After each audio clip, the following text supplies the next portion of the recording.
أعوذ بالله من الشيطان الرجيم بسم الله الرحمن الرحيم درجات منه ومغفرة ورحمة وكان الله غفورا رحيما۔ ترجمہ کنزُ ایمان، اللہ کے نام سے شروع جو نہایت مہربان رحم والا، اس کی طرف سے درجے اور بخشش اور رحمت، اور اللہ بخشنے والا مہربان ہے۔ ترجمہ کنزُ عرفان، اس کی طرف سے بہت سے درجات اور بخشش اور رحمت ہے، اور اللہ بخشنے والا مہربان ہے۔ درجات من، اس کی طرف سے بہت سے درجات۔ اس آیت میں اللہ تعالیٰ نے مجاہدین کا اجر بیان فرمایا کہ ان کے لیے اللہ تعالیٰ کی طرف سے جنت بہت سے درجات،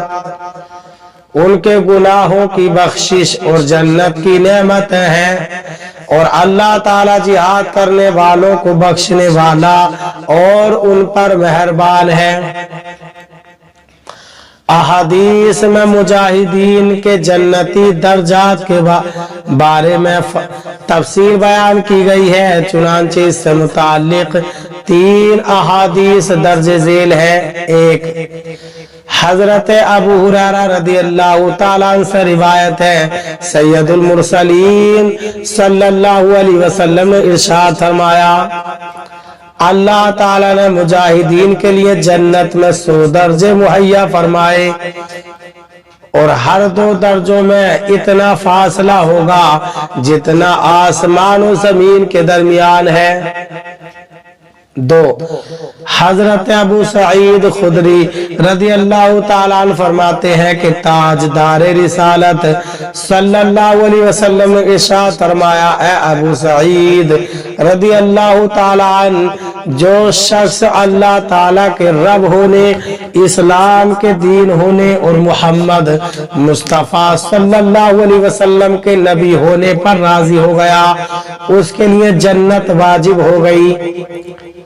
حضرت ابو سعید خدری رضی اللہ تعالی عنہ کو یہ بات اچھی لگی تو عرض کرنے لگے، یا رسول اللہ صلی اللہ علیہ وسلم، اس بات کو دوبارہ ارشاد فرمائے۔ آپ صلی اللہ علیہ وسلم نے دوبارہ اسی طرح فرمایا، پھر ارشاد فرمایا، ایک بات اور بھی ہے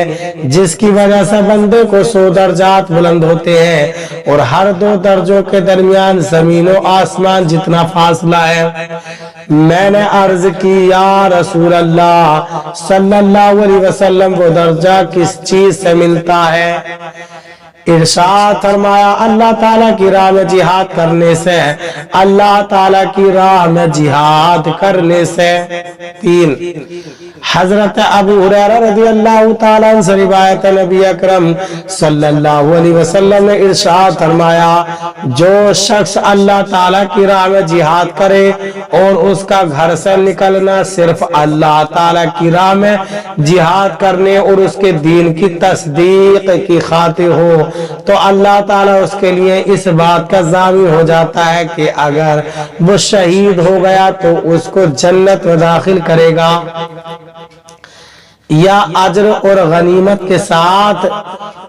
اس کو اس کے مسکن میں واپس کر دے گا جہاں سے وہ روانہ ہوا تھا۔ اللہ تعالیٰ ہمیں قرآن پاک پر عمل کرنے کی توفیق عطا فرمائے، آمین۔